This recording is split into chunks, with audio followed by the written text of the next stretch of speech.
with this. So I'm going to close my stance up.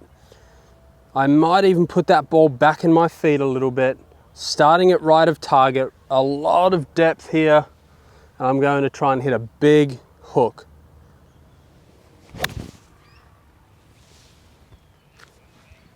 Hey guys, welcome to the channel. My name's Ryan Mouque, and today we're going to do a simple skill development exercise which is geared towards shaping shots, getting you out of trouble on the golf course. Let's get into it.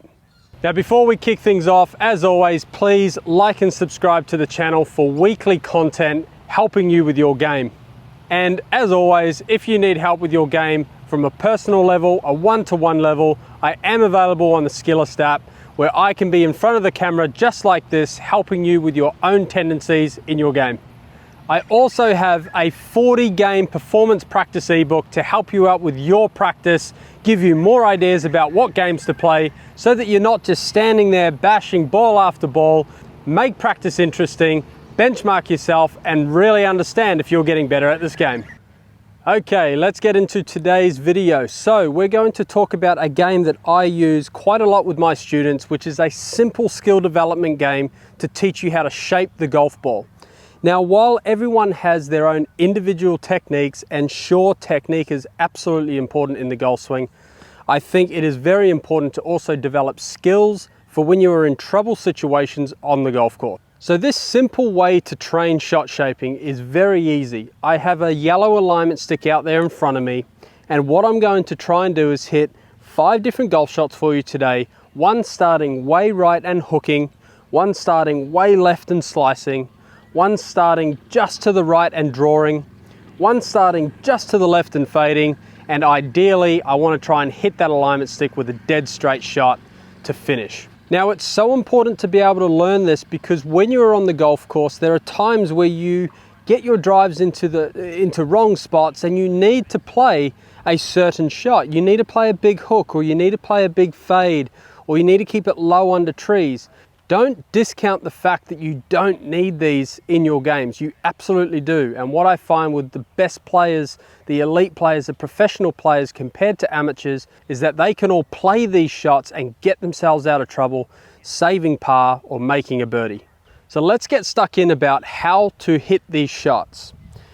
So if I was trying to hit a big hook or a big draw, what I would most likely do is I would set up to the golf ball, and I may even close myself off to the target. So as you can see, there's this white alignment stick marking square. Let's call that square or neutral with my setup. So what I want to do in order to hook the ball is I need a path for a right-handed golfer that enters from the inside with a slightly closed club face to that path. Now, if we're going to hit a big hook here, we need an extreme path from the inside, and we need a closed club face at the time. That's going to start the ball well right of my target, and it's going to allow that ball to bend back to the left for a right-handed golfer. If I wanted to just hit, let's say, a small draw, we would still need a path that moves from the inside and a face that is closed to that path. Obviously not as extreme as a hook shot, but we do need to have that orientation of the path and the face in order to hit that shot. So to set up to that shot, I might just close myself off a fraction, just a little bit. Now, I will talk about some stuff in the backswing very, very shortly, but from a setup perspective, that's as simple as we need to make it. Now, the opposite goes for a fade or a slice. We would set up a lot more left, and as you can see, that alignment stick is showing my neutral setup position. You can now see that my feet are pointing to the left. So what I want to do now is I want my path to move across the ball, so more of an out to in path with an open club face. That's going to get my ball to curve from left to right for a right-handed golfer. Now, depending on the club you're using, this could either be a lot easier with a higher lofted club, such as a 5 or a 4 iron, for example. When you start to get to 9 irons and pitching wedges, there's so much loft on the face that it becomes very, very difficult. If I wanted to just fade the golf ball, I would set up a fraction left of target, not a lot, and I would try and hit this golf ball with a small amount of out to in path along with a small amount of open face. Now obviously we're going to go for a square setup for a straight shot. So I would set up everything square. I would try and have my path as neutral as possible with a club face that's as neutral as possible. So in regards to setup, that's how I would recommend that you set up to the golf ball. Now there are also some things that we can do in the backswing to help us hit these golf shots. So I'm going to go from one extreme to the other. In order to get my path to move more in, so that my path on the downswing can move from the inside more, all I'm going to do is I'm going to drop my right foot back, which helps me load my body this way. So I'm getting a lot of hip turn, I'm getting a lot of shoulder turn, getting a lot of body rotation, and my depth, the depth of my arms are going to be really not too far behind me, but they are going to be behind me. So if I was to look like this at this moment in time, it's a lot easier for me to get this club to move from the inside, swing it down and move it out to the right. Now from a exaggerated point on the other way, I would open my stance up and I wouldn't turn as much. I would have less hip rotation, less shoulder rotation, less upper body rotation, and I would feel as though I'm kind of swinging back and letting my arms lift. And now you can see the depth is so different to the draw swing or the hook shot. So now when I start to come down, the club's more on the outside of my hands, and it's a lot easier for me to cut across that ball and produce that fade or that slice. So that's the technical components behind these shots. Now obviously, not everybody can do this. If you are struggling with your game, please see a professional, come and see me, myself, get an online lesson. Let's try and work on your own tendencies to help you do these just a little bit better. So let's come into the ball and let's hit a few shots. So what I'm gonna try and do first is I'm gonna try and hit a big hook, starting right, bending to the left. Let's see how we go with this. So I'm gonna close my stance up.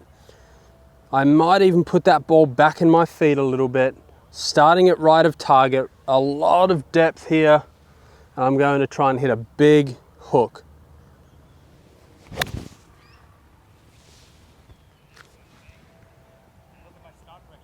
Now, some of you may have actually seen that, and I hit that a fraction heavy or a fraction fat. Now, one of the things to note, when you swing this far inside, you potentially can move that low point a little too far behind the ball, as you just saw there. Something to make sure that you're aware of when you are trying this shot. I'm now going to go to the opposite shot. I'm going to try and hit a big slice. Now, I have a 6-iron, so this may be difficult, but it still can be done. So I'm going to open my stance up. I'm going to set the club face fairly square. I'm going to start at left of this stick. Very little depth in my backswing, and I'm going to try and carve it and slice it. So again, if I needed to do that on the golf course, right now I'm proving that my skill level can happen. I can do this on the golf course. So not that I want to play this on a stock shot, but it's definitely a possibility if I'm stuck behind trees. What I'm going to do now is I'm going to just try and hit a little draw. So now instead of being so extreme inward this way, I'm just going to do it a small amount. So again, I'm going to aim a fraction right of that stick. I'm going to have pretty much my normal feeling backswing position, and I'm going to try and produce that draw.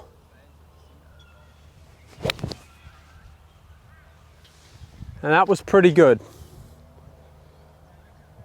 I'd like to do that on the course more often, so that's going to be my feel. Now what I'm going to do is a shot that I actually struggle with based on how my body moves. There's something in that for everybody here watching, is I struggle to fade the ball because I work under. So this could be tricky for me, which pretty much goes to show that this skill development exercise is perfect for me to practice these things. I'm giving myself an external focus out in front of the ball to start the ball left and cut it. This is a great drill for me.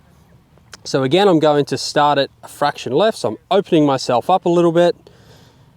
I'm not going to have as much depth in the backswing than I normally try and feel. I'm going to try and just get that club to stay open, slide across the ball. That faded about 3 yards. So that's pretty good for me to hit that. So what I'm now going to do is I'm going to try and hit a dead straight shot. So using everything that I've just done there, I'm going to feel a little bit less depth than the draw swing and a little bit more than the fade swing. So I'm actually hoping I smack that stick out of the ground, having it so straight. So here we go. Feeling all those other swings. So I felt like that. Felt like I got a little underneath that shot and I kind of overdrew that. So that could be something that I need to work on. But this is a perfect drill for skill development. And with each shot that I just hit, I got feedback as to where my ball was starting, how it was moving in the air, which then brings me back to the golf club. And I must say for that last shot that I moved my body up and under, I closed the face and the ball started left of target and curved, which kind of suggested to me that my path was still a little in to out with a slightly closed face, which is a common miss for me. But this is a great skill development game for you to try on the range. It's not always about technique. I hope you enjoyed this video today. Thanks for watching.